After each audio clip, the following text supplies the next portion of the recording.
اور آپ نے آج کہا بھی کہ ایسا نہ ہو کہ پھر آپ کو جو ہے وہ پچھتانا پڑے یا ہم وہاں چلے جائیں جہاں سے واپسی ناممکن ہو.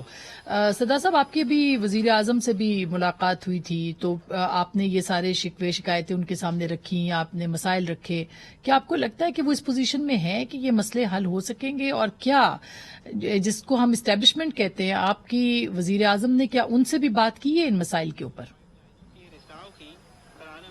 جی بھی دیکھیں، حکمران اگر چاہیں تو میرے خیال میں اس طرح کے گمبھیر مسئلے نہیں ہیں جو وہ حل نہ کر سکیں.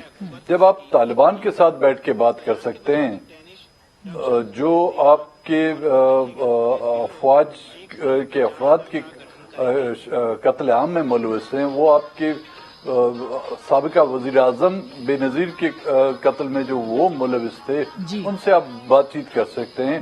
وہ بھی کسی ایگزیکٹو آرڈر کے تحت کیا جائے گا نا.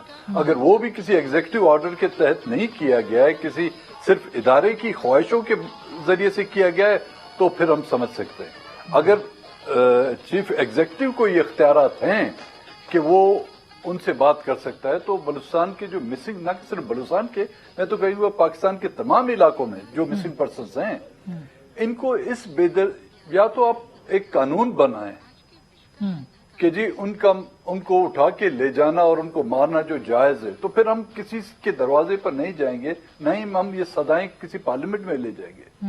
یا تو دوسرا طریقہ یہ، اگر ان پر کوئی جرم ثابت ہوتا ہے تو کم سے کم ان کو عدالتوں میں لائیں، ان کے ورثاؤں کو تو بتائیں. فیک انکاؤنٹر کر کے خود بھی آپ جج بنے ہوئے ہیں، خود بھی آپ ان کو سزائیں دیتے ہیں، اور پھر ان پر الٹے الزامات یہ لگاتے ہیں کہ یہ جو دہشت گرد تھے. میرے خیال میں یہ نہ کہ صرف ان کی آپ تذلیل کر رہے ہیں، ان لاشوں کی تذلیل کر رہے ہیں، اس خاندان کی آپ تذلیل کر رہے ہیں، بلکہ اس علاقے اور صوبے کے لوگوں کی آپ تذلیل کر رہے ہیں. سردار صاحب، آپ کی بات سے یہ لگ رہا ہے کہ وہ جو قانون لاپتہ ہوا تھا، لاپتہ افراد کے بارے میں، اس کے اوپر کوئی آپ پرائم منسٹر کو ایشورنس ان سے آپ لے سکتے ہیں اور وہ پاس ہو سکتا ہے، کیونکہ اب سینٹ کے اندر اس کو پاس ہونا تھا. کیا اس کے امکانات ہیں، اور کیا آپ کو لگتا ہے کہ یہ آپ کی ڈیمانڈز میں سے ایک اہم مطالبہ ہے؟ اگر ایسا ہوتا ہے تو یہ پورا ہو جاتا ہے؟ قانون اور آئین خود کچھ نہیں ہے جی. وہ کچھ کاغذ کے اوراق ہیں جو خود نہ بول سکتے ہیں، نہ خود وہ عمل کر سکتے. جب تک کہ حکمران خود ان پر جو امپلیمنٹیشن نہ کرائیں، ان پر عمل درآمد نہ کرائیں. ایسی شکیں آئین میں ہیں جو بے جان پڑی ہوئی ہیں. آرٹیکل 6 پر آج دن تک عمل درآمد نہیں ہو سک رہا.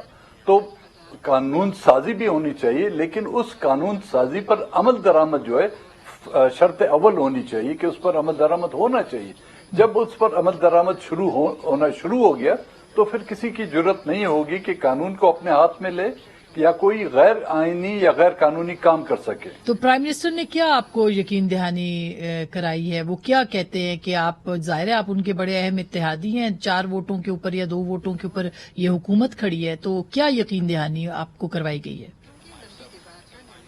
یقین دہانیاں حسب روایت کی جاتی ہیں، لیکن ان یقین دہانیوں کو جو ابھی تک عملی جامہ نہیں پہنایا جا رہا.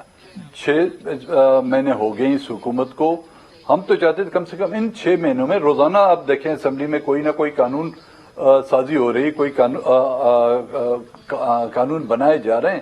لیکن یہ ملک کے اور انسانیت کے ناطے جو ہے نا ایک اہم قانون سازی ہے جس کو جو نظر انداز کیا جا رہا ہے. ہم نے 12 ان کی نشاندہی کی ہوئی ہے، یقین دہانی کی جا رہی ہے. اب دیکھیں ان کے یقین اور ہمارے صبر میں کتنا وہ بچتا ہے کہ ہم کتنا صبر کر پاتے ہیں اور ان کی یقین پر کتنا یقین کر سکتے ہیں، وہ آنے والے دن ہی کچھ بتا سکتے ہیں. کہا جاتا ہے کہ اب اے پولیٹیکل ہے، اسٹیبلشمنٹ نیوٹرل ہو گئی ہے، تو ظاہر ہے کہ اگر وہ نیوٹرل ہو گئے ہیں تو پھر تو اس کے اوپر یہ تو وزیر اعظم کا پھر اختیار ہے، یہ تو پارلیمان کا اختیار ہے، یہ پارلیمانی امور کا کام ہے، یہ لا اینڈ جسٹس کا کام ہے. تو کیا آپ کو لگتا ہے کہ یہ سب درست ہے اور یہ خود اب دیری جو ہے یہ ادھر سے ہے، حکومت کی طرف سے؟ یہ بھی نیوٹرل کا مطلب کیا ہے میں آج دن تک سمجھ نہیں پایا. یہاں پہ کس کو نیوٹرل کہا جاتا ہے اور کب یہاں پر قوتیں جو ہے نیوٹرل رہی ہیں؟ یہ ہم اپنے آپ کو خوش کرنے کے لیے یا حکمران وقت جو ہے، چاہے پچھلی حکومتیں رہی ہیں